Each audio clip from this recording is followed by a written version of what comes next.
पिछले क्लास में आप लोगों ने परावर्तन के बारे में अध्ययन किया था, जिसके अंतर्गत अंतिम टॉपिक में आपने दर्पण के द्वारा परावर्तन में वस्तु की स्थिति, प्रतिबिंब की स्थिति तथा फोकस दूरी के बीच में संबंध स्थापित किया था। आज की क्लास में आपका पहला टॉपिक है रेखीय आवर्धन।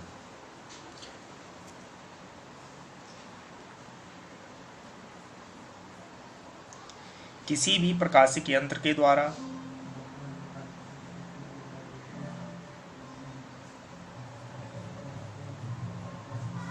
अथवा दर्पण के द्वारा अथवा लेंस के द्वारा बनने वाले, मतलब इन तीनों चीज़ों के द्वारा, कोई भी प्रकाशिक यंत्र हो अथवा दर्पण हो अथवा लेंस हो, इनमें से किसी के भी द्वारा बनने वाले प्रतिबिंब की लंबाई तथा वस्तु की लंबाई के अनुपात को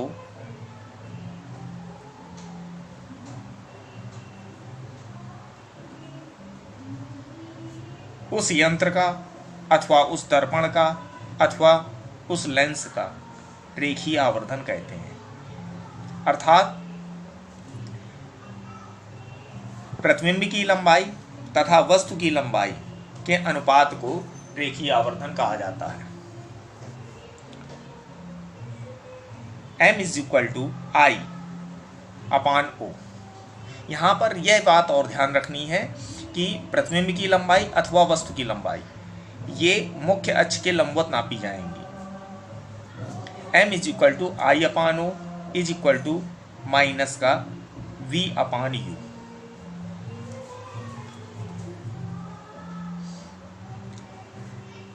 I/O -V/U। ये डेरिवेशन आपने पूर्ववर्ती कक्षाओं में पढ़ रखा है, इसे आप स्वयं पढ़ेंगे। अगला टॉपिक है अपवर्तन। परावर्तन के बारे में कल आप लोगों ने पढ़ा था, आज अपवर्तन के विषय में डिस्कस करेंगे। अपवर्तन क्या है?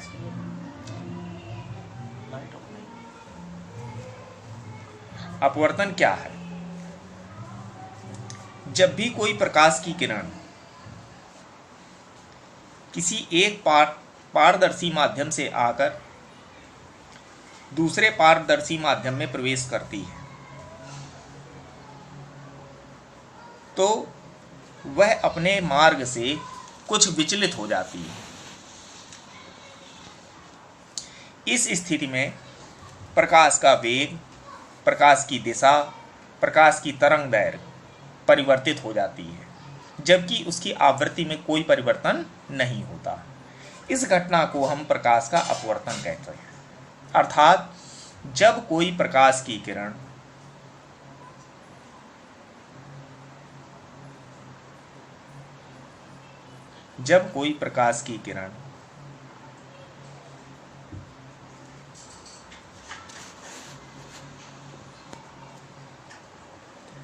एक पारदर्शी माध्यम से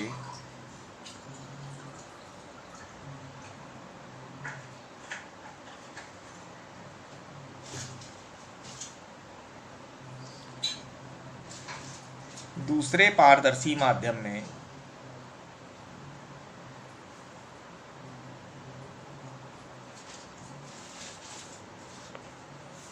प्रवेश करती है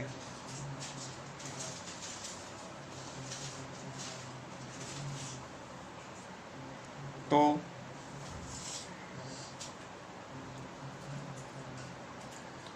उसका वेग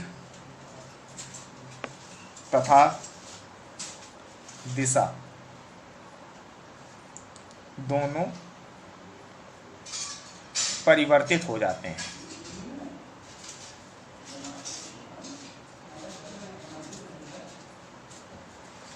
इस घटना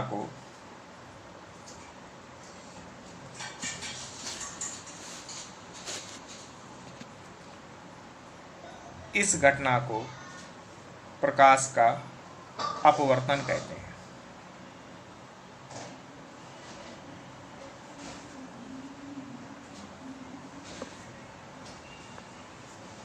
यहाँ विशेष पॉइंट ये ध्यान देने योग्य है कि प्रकाश का वेग परिवर्तित हो जाता है, उसकी दिशा बदल जाती है, उसकी तरंगदैर्घ्य भी परिवर्तित हो जाती है, परंतु आवृत्ति में कोई परिवर्तन नहीं होता। तो ये बात स्पष्ट होनी चाहिए कि अपवर्तन में आवृत्ति में कोई परिवर्तन नहीं होता है। इसके पश्चात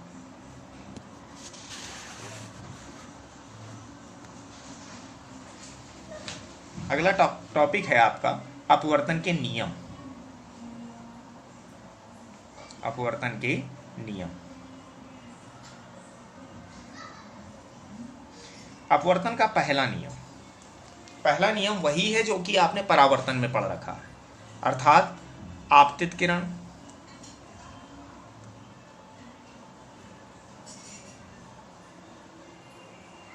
आपतन बिंदु पर खींचा गया अभिलंब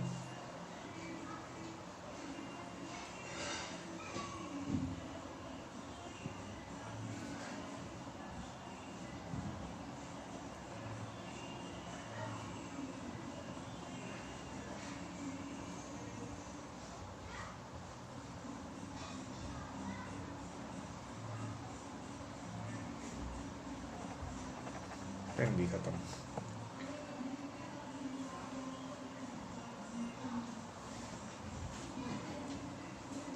आपतन बिंदु पर खींचा गया अभिलंब तथा अपवर्तित किरण तीनों एक ही तल में होती हैं।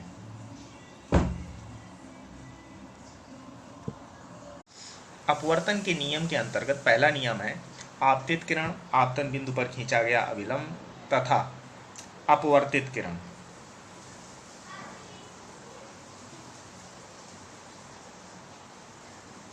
तीनों एक ही तल में होते हैं।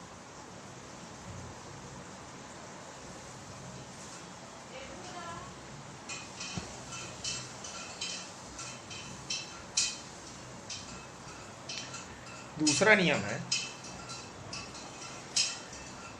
आपतन कोण की ज्यामिति। आपतन कोण आई से हम इसे प्रदर्शित करते हैं कि ज्या का मतलब है साइन तथा अपवर्तन कोण की ज्या। अपवर्तन कोण जिसे आर से प्रदर्शित किया जाता है कि ज्या का अनुपात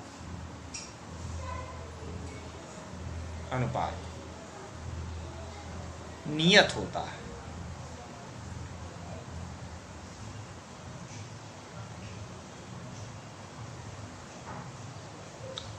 अर्थात साइन आई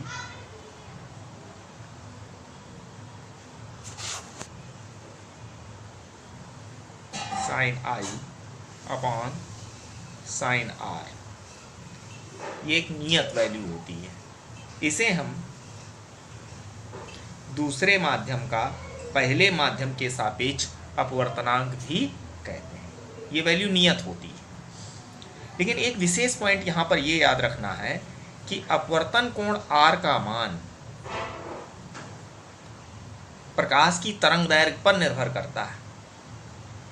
अलग अलग तरंगदैर्घ्य के प्रकाश के लिए I के उसी मान पर R के मान भिन्न भिन्न हो सकते हैं।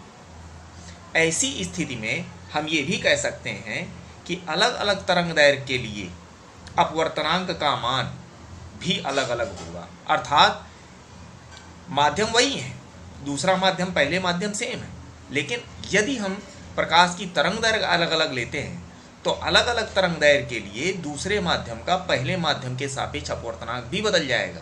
यहाँ पर I का मान नहीं बदल रहा है लेकिन R का मान बदल रहा है, इसलिए 1 और 2 या हम कह सकते हैं दूसरे माध्यम का पहले माध्यम के सापेक्ष अपवर्तनांक बदलेगा।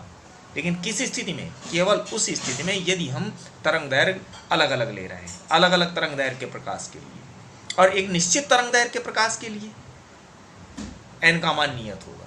यहाँ पर ये पॉइंट हम नोटिस कर सकते हैं कि अपवर्तन कोण हम निश्चित तरंगदैर्घ्य के लिए ले लें, निश्चित तरंगदैर्घ्य के प्रकाश के लिए।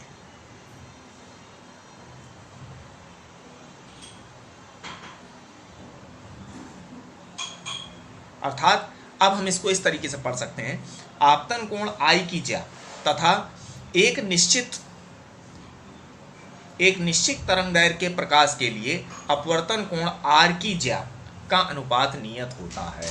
थोड़ा सा संशोधन यहाँ पर किया, इस विशेष पॉइंट को आपको नोटिस रखना कि आपतन कोण की ज्या तथा एक निश्चित तरंग दैर्घ्य की प्रकाश के लिए अपवर्तन कोण R की ज्या का अनुपात नियत होता है। sin I upon sin R is equal to 1/2। इसे हम स्नेल का नियम भी कहते हैं, स्नेल का नियम भी कहते हैं।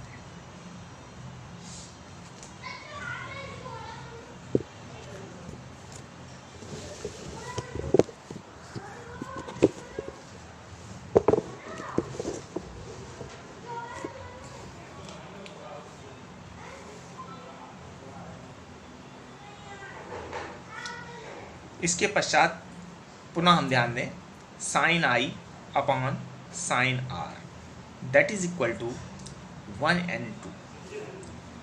इसे हम n2 अपॉन n1 भी लिख सकते हैं, जहां n2 क्या है? n2 है दूसरे माध्यम का निरपेक्ष अपवर्तनांक, दूसरे माध्यम का निर्वात के सापेक्ष अपवर्तनांक। इसे ही हम निरपेक्ष अपवर्तनांक भी कहते हैं, निर्वात के सापेक्ष अपवर्तनांक, सापेक्ष अपवर्तनांक।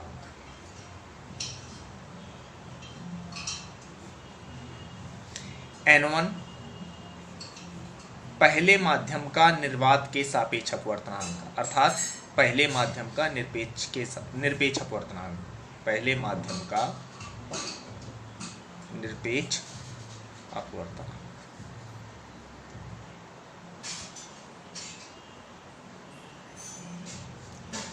किसी भी माध्यम का निरपेक्ष अपवर्तनांक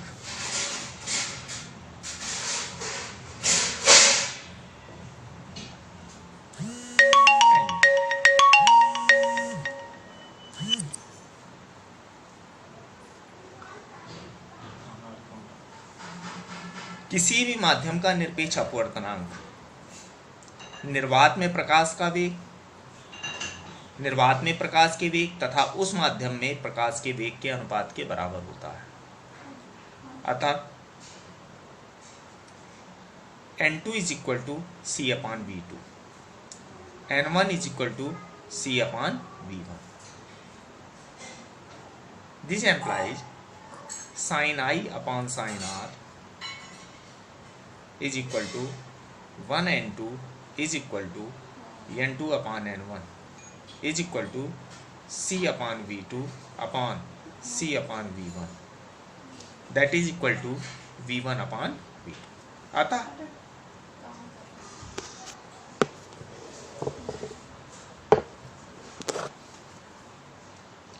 आता ठीक।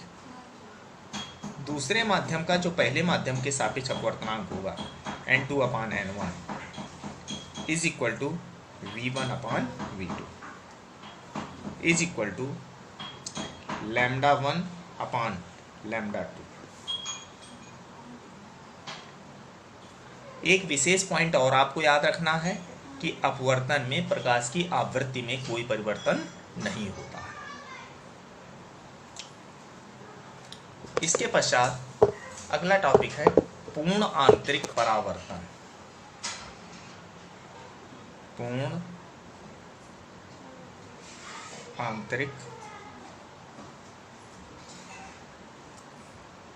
आंतरिक परावर्तन।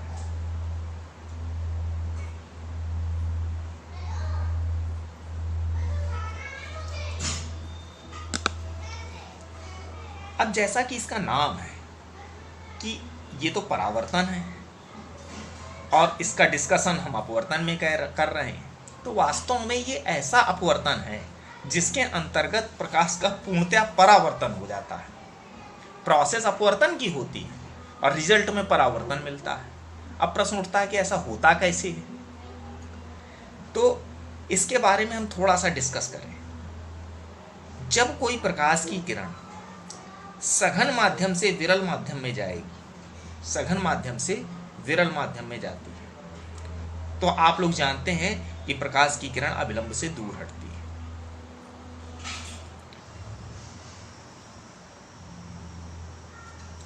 जैसे ये कोई प्रकाश की किरण आपतित हुई है, तो स्वाभाविक तौर पे यहां पर अपवर्तन कोण का मान आपतन कोण की अपेक्षा अधिक होगा। लेकिन इस बात का विशेष याद ध्यान रखना है कि प्रकाश की किरण जब सघन माध्यम से विरल माध्यम में जाए तब की स्थिति में ऐसा हो। पुनः हम ध्यान देते हैं, जब कोई प्रकाश की किरण सघन माध्यम से विरल माध्यम में अपवर्तित होती है तो अपवर्तन कोण का मान आपतन कोण के मान से अधिक होता है। यदि आपतन कोण का मान और बढ़ाया जाए तो स्वाभाविक तौर पर अपवर्तन कोण का मान भी बढ़ जाता है। इस प्रकार आपतन कोण का मान बढ़ाते हुए एक निश्चित कोण पर लाते हैं तो अपवर्तन कोण का मान 90 अंश हो जाता है, बढ़ते हुए 90 अंश हो जाता है। भाई जब प्रकाश की किरण सघन माध्यम से विरल माध्यम में आई तो R का मान I से अधिक होता है, अपवर्तन कोण का मान आपतन कोण से अधिक होता है। यदि I का मान हमने और बढ़ा दिया तो R का मान और बढ़ गया, I का मान और बढ़ाने पर R का मान और बढ़ेगा, और I के एक निश्चित मान पर अर्थात आपतन कोण के एक निश्चित मान पर अपवर्तन कोण का मान 90 अंश हो जाएगा। आपतन कोण के इस मान को जिस पर अपवर्तन कोण का मान 90 अंश हो जाए इसे हम क्रांतिक कोण कहते हैं। इसको हम IC से प्रकट करते हैं, IC अर्थात यदि I का मान आपतन कोण का मान IC के बराबर हो जाता है तो उस स्थिति में R का मान 90 डिग्री हो जाता है। तब R का मान अपवर्तन कोण का मान 90 डिग्री हो जाता है। यहां पर एक पॉइंट आपके लिए स्पष्ट हो गया, क्रांतिक कोण। क्रांतिक कोण, क्रांतिक कोण क्या है? तो अगर क्रांतिक कोण की परिभाषा पूछी जाए आपसे, देखिए पूर्ण आंतरिक परावर्तन से पहले एक नया टॉपिक और आ गया, क्रांतिक कोण। क्रांतिक कोण की परिभाषा अगर पूछी जाए तो क्रांतिक कोण क्या है? तो इसके लिए आप परिभाषित करेंगे, जब कोई प्रकाश की किरण सघन माध्यम से विरल माध्यम में अपवर्तित होती है या प्रवेश करती है तो अपवर्तन कोण का मान आपतन कोण से अधिक होता है। आपतन कोण के मान को बढ़ाने पर अपवर्तन कोण का मान भी बढ़ जाता है, और आपतन कोण के एक निश्चित मान पर अपवर्तन कोण का मान 90 अंश हो जाता है। इसे ही हम क्रांतिक कोण कहते हैं।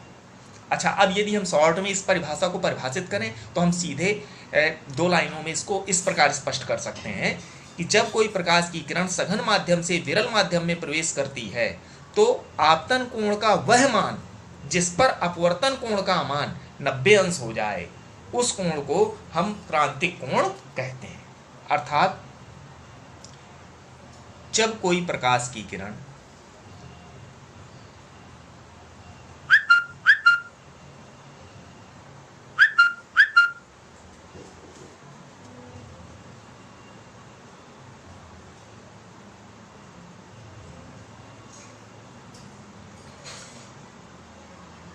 सघन माध्यम से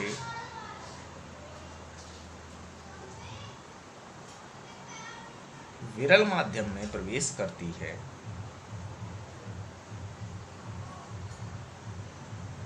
अपवर्तित होती है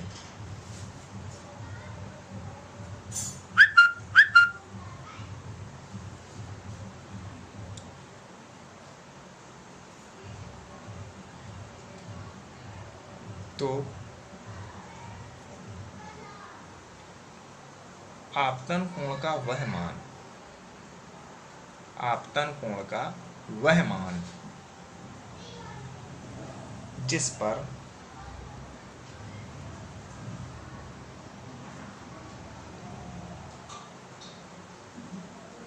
अपवर्तन कोण का मान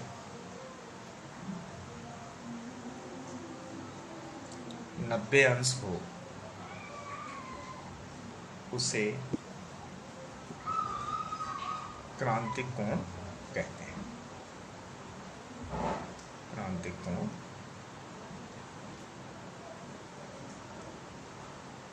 कहते हैं। तो स्पष्ट हो गया कि जब कोई प्रकाश की किरण सघन माध्यम से विरल माध्यम में अपवर्तित होती है तो आपतन कोण का वह मान जिस पर अपवर्तन कोण का मान 90 अंश हो उसे क्रांतिक कोण कहते हैं।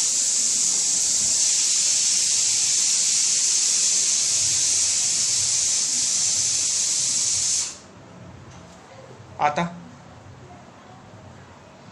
यदि हम अपवर्तनांक 1 and 2 इज इक्वल टू ले तो 1 and 2 is equal to sine I C upon sine I upon sine R होता है। तो आई के स्थान पर हम आई सी रख सकते हैं और आर के स्थान पर 90 रख सकते हैं। तो हम ये कह सकते हैं कि 1 and 2 is equal to sine I C upon sine 90 का मान 1 हो गया। अतः ये कहा जा सकता है कि विरल माध्यम का सघन माध्यम के सापेक्ष अपवर्तनांक साइन आई सी के बराबर होता है। यदि हम सघन माध्यम का विरल माध्यम के सापेक्ष अपवर्तनांक लेंगे तो ये 1 अपान साइन आई सी हो जाएगा। ध्यान रखेंगे यदि विरल का सघन के सापेक्ष अपवर्तनांक लेंगे तो साइन आई सी होगा और अगर सघन का विरल के सापेक्ष अपवर्तनांक लिया जाएगा तो 1 अपान साइन आई सी, जहां पर आई सी क्रांतिक कोण को प्रदर्शित करता है। अब क्रांतिक कोण के विषय में तो डिस्कशन हो गया, लेकिन मुख्य टॉपिक तो आपका पूर्णांतरिक परावर्तन है। पूर्णांतरिक परावर्तन क्या है? यदि आई का मान हम बढ़ाते हैं तो आर का मान बढ़ता है, आई का मान बढ़ाने पर आर का मान और अधिक बढ़ जाएगा, आई का मान क्रांतिक कोण के बराबर लेने पर अपवर्तन कोण का मान 90 अंश हो जाता है। लेकिन यदि आपतन कोण का मान क्रांतिक कोण से भी अधिक ले लिया जाए तो अपवर्तन कोण का मान अधिक कोण हो जाएगा। इस स्थिति में प्रकाश की किरण विरल माध्यम में नहीं प्रवेश करेगी, बल्कि जिस माध्यम से आपतित हुई थी उसी माध्यम से निकलने लगेगी। इसी स्थिति को हम लोग पूर्ण आंतरिक परावर्तन कहते हैं। तो पूर्ण आंतरिक परावर्तन को आप किस प्रकार परिभाषित करेंगे? इसके लिए 2 शर्तें हैं। पहली शर्त तो प्रकाश की किरण जो जाएगी वो सघन माध्यम से विरल माध्यम में जाएगी। दूसरी शर्त यह है कि आपतन कोण का मान क्रांतिक कोण से अधिक होगा। तो पूर्ण आंतरिक परावर्तन को परिभाषित करते समय इन्हीं दोनों बातों का विशेष ध्यान रखना है।